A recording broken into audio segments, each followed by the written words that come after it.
고품격 시사 토크쇼 박근혜와 사람들. 열혈 여성입니다. 당내 경제통으로도 통하시는 박근혜 캠프의 공동선대위 부위원장을 또 활약하고 계십니다. 이혜훈 최고위원을 모시겠습니다. 네.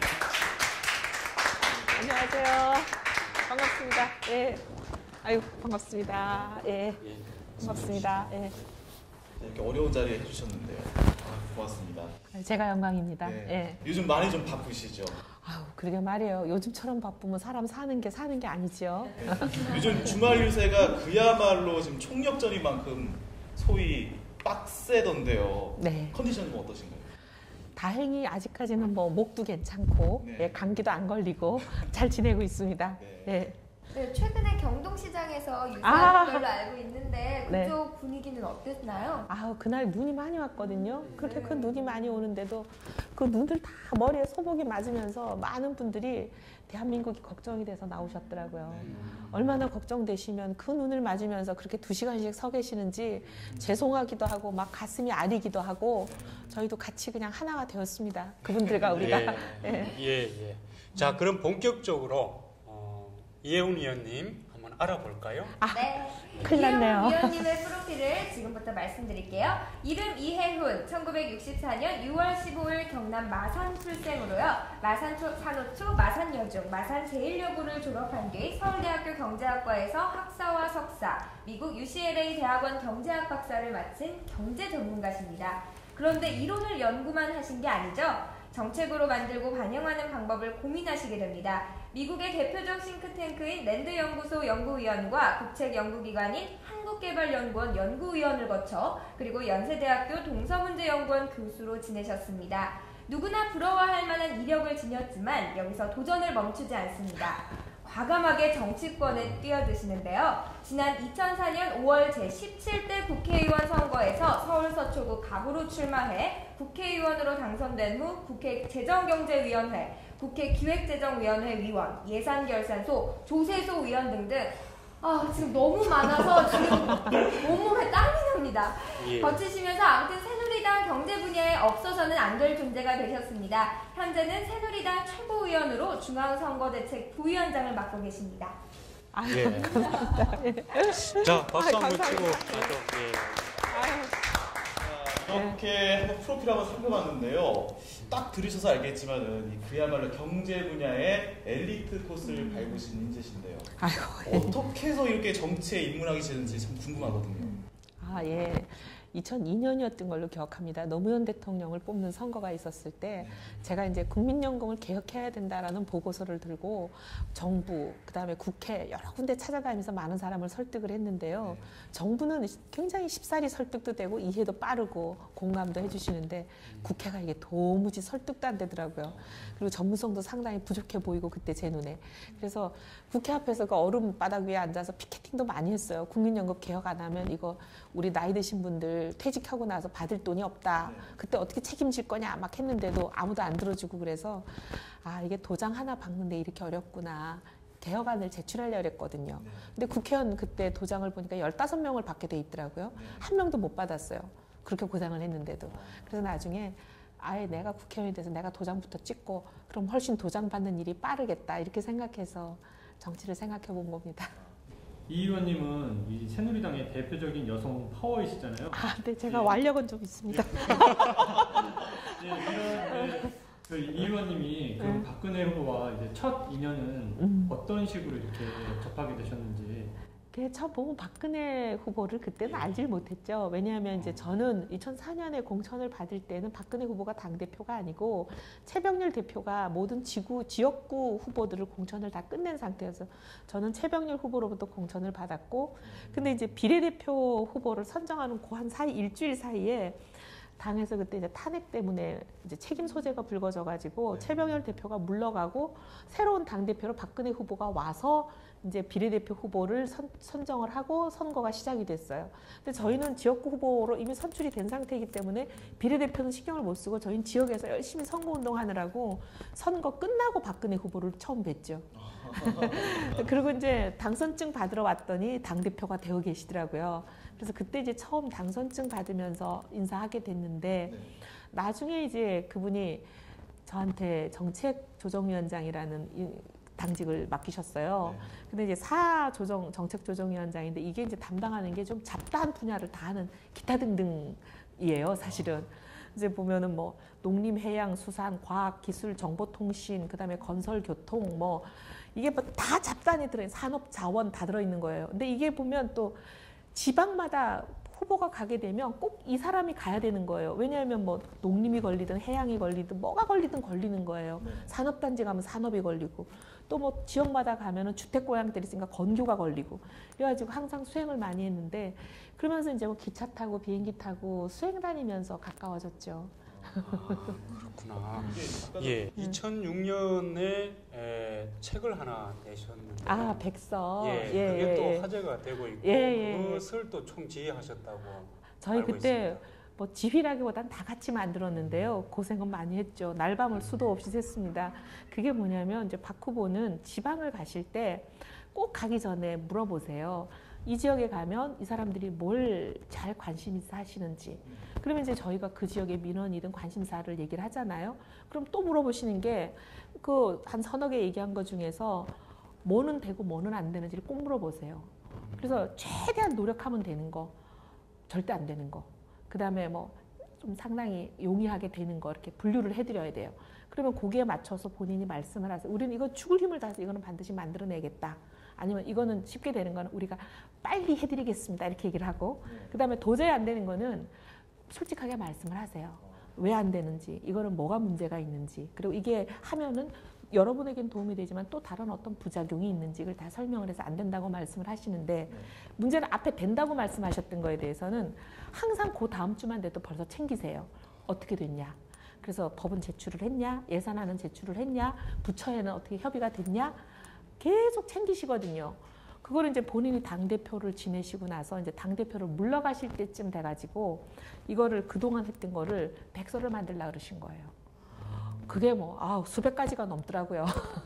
이게 제가 알기로는 이게 한 300페이지 정도 엄청나요, 엄청나. 이게 제가 그때 한번 봤었는데 이게 통과된 법이면은 그 법에 대한 또 사유를 적으시고 네. 통과 안 된 거면 안 된 또 왜 사유를 안 됐는지. 예. 정말 힘들었을 것 같아요. 예.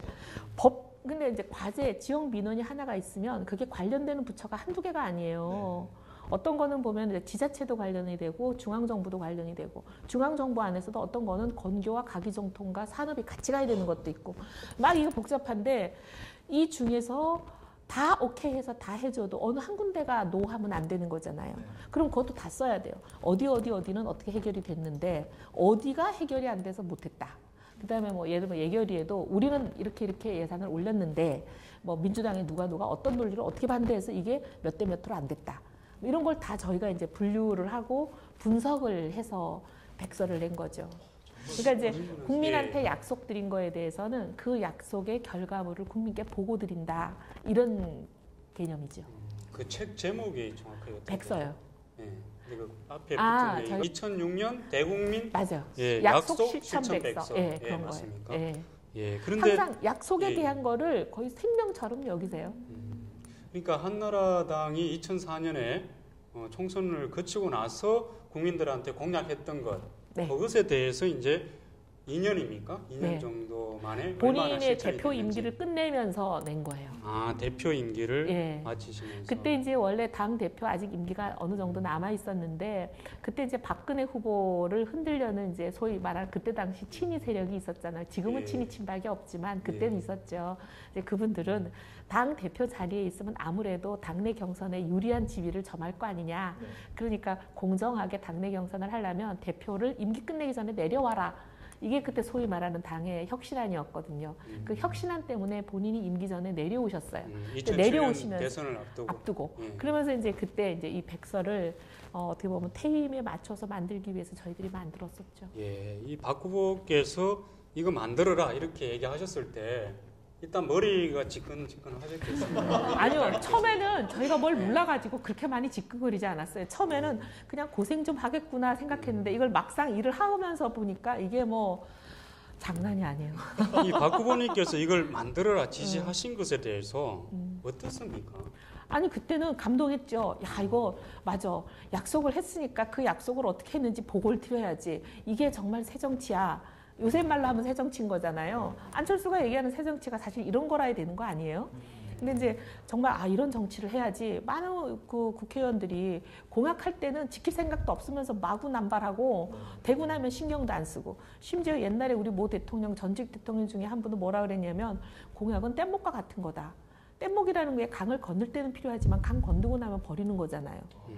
이렇게 이야기해도 될까요? 이 뗏목 정치를 예. 백서 정치로 바꿨다. 그 순간에 아니 이렇게 야마를 잘 이렇게? 잡으세요. 대국민 약속 백서 정치로 바꾼. 사실 그게 궁금해요. 이 2년 정도 되시긴 했지만 실제 얼마나 지켜지셨던지. 그때 거의 절반 가까이 지켰던 걸로 기억하는. 근데 저희가 야당일 때와 여당일 때는 또 다릅니다. 여당일 때는 우리가 행정부도 상당히 협조를 구하기가 쉬워서 상당히 많은 약속을 실천할 수 있지만, 근데 이게 우리가 야당이었잖아요. 그때 또 새누리당은 국회에서의 의석도 뭐 과반에 가까운 거 이런 건 상상도 못하는 120석밖에 안 됐습니다. 그렇기 때문에 저희가 사실 10%라도 이룬다는 게 다들 기적이라고 그랬었어요. 근데 저희가 거의 제 기억에 40% 조금 넘었던 것 같은데요. 예, 실제로 그 언론에 보니까 네. 그렇게 이제 나오더라고요. 네. 그러니까 총선을 치르고 국민들한테 공약을 발표한 지 이제 2년 정도 됐고 또 야당이었고 네. 120석 정도밖에 안 되고 그런 상태에서 40% 지켰다. 이건 대단히 놀라운 결과인 것 같은데요. 제가 박 후보에 대해서 조금 그 이혜훈 위원장님으로부터 좀 듣고 싶은데. 굉장히 원칙주의자라고 들었어요. 제가 박 후보님이. 네. 그만큼 또 자신이 말한 것은 또 반드시 지키려고 하는 그런 소신도 있으시고. 그런데 우리 이혜훈 위원님께서 가까이서 보신 박근혜 후보님이 어떠신지. 굉장히 신중하세요. 정말 정치인 중에서 신중한 거는 물론이고 그냥 이렇게 일반인 제가 수없이 봐온 사람들 중에서도 굉장히 신중하시고 그다음에 약속을 지키려고 굉장히 노력하시고 그러다 보니까 이제 말수가 적어지는 결과가 있는데요. 왜냐하면 지키지 못할 말을 안 하려고 그러세요. 예. 그다음에 이제 말을 한마디 하기 전에도 이걸 정말 내가 지키고 싶다는 의지만으로 지켜지는 건 아니잖아요. 다른 여러 가지 여건이 방해를 하는 경우도 많으니까 많이 알아보세요. 내가 이걸 정말 최대한 노력하면 될 수 있는 일인지 없는 일인지 알아보시고 그다음에 본인이 할 수 있다는 확신이 서면 약속하시고 그다음 약속을 하고 나면 자기 정치 생명을 걸고도 지키시잖아요. 뭐 세종시는 다들 기억하시니까 뭐 제가 여기서 더 말씀 안 드려도 잘 아실 것 같아요. 그래서 제가 이혜훈 부위원장님한테 한번 여쭤보고 싶은 게 있어요. 박 후보님도 이제 여성 정치인이시고 이혜훈 부위원장님도 여성 정치인이시잖아요. 그래서 뭐라 그럴까 여성으로서 여성을 볼 때 느낌이 또 그게 중첩될 수도 있고요. 여성 정치인이 여성 정치인을 봤을 때 좀 어떤 느낌? 박 후보를 어떻게 설명할 수 있을까요? 여성 정치인으로 참 많은 편견과 차별에 시달려온 분 중에 한 사람이죠. 저도 그렇지만 모든 여성 정치인들이 다 마찬가지고 사실 그런 편견과 차별은 정치인뿐만이 아니라 이 땅에 여성이란 이름을 달고 사는 모든 사람이 같이 겪는 거예요. 그 차별과 편견의 형태와 모양이 다를 뿐이지 본질은 같거든요. 예를 들면 박근혜 후보가 2007년에 우리 당내 경선에 나왔을 때만 해도 가장 큰 논리가 뭐였냐면 여자는 안 된다였어요. 심지어 그때는 우리 사회의 진보적인 지식인의 대명사라고 불리는 모 인사도 막 언론의 인터뷰를 여자가 어떻게 대통령을 하냐 막 이런 인터뷰를 하시고 그랬었어요. 그게 불과 5년밖에 안 됐어요. 그만큼 여자는 안 된다라는 그 생각 자체가 엄청난 절벽이고 장애고 그래요. 근데 그런 거에 평생 시달려 온 분인데 그런 만큼 또 이 땅에 차별과 편견을 안고 살아가는 많은 사람들에 대한 공감대, 이해가 있죠. 그래서 그런 것들을 없애주려는 그 마음이나 의지가 누구보다 강하죠. 저는 그래서 여성 대통령이라고 하는 컨셉 자체가 뭐 어떤 분들은 뭐 육아나 출산에 국한시켜서 얘기하시는 분들이 있던데 저는 그거는 반대합니다. 여성이 물론 육아와 출산이라는 강점을 가지고 있죠. 하지만 그것만이 여성이 가지고 있는 강점의 전부는 아닙니다. 그거 말고도 차별받는 소수자들이나 이런 사람들에 대한 다른 따뜻한 마음과 특별히 애틋한 사랑이 남성들에 비해서는 훨씬 많이 있거든요, 평균적으로. 그 다음에 또 한 가지는 여성들은 평균적으로 보면은 청렴합니다. 뭐 남자분들이 다 부패하다 그런 얘기는 아니고 평균적으로. 아니야, 평균적으로. 정치권에 보면은 이제 아무래도 조직과 돈과 학연, 지연, 혈연 이런 거에 의해서 많이 움직이는 패거리 문화가 우리 정치 문화의 뿌리 박혀 있잖아요. 근데 그런 것들은 아무래도 이 부패와 연결고리가 있거든요. 근데 그런 걸로부터 상대적으로 자유로운 여성들이 부패로부터 자유로운 것은 평균적인 사실입니다. 물론 예외야 있죠. 여성 중에서도 부패한 사람이 있을 수 있고 남성 중에서 더 청렴한 사람이 있지만 평균적으로 그렇다는 얘기예요. 그래서 여성이 대통령이 된다는 것 자체가 굉장히 국가 청렴도를 올리는 일이 될 것이다. 저는 확신을 하고.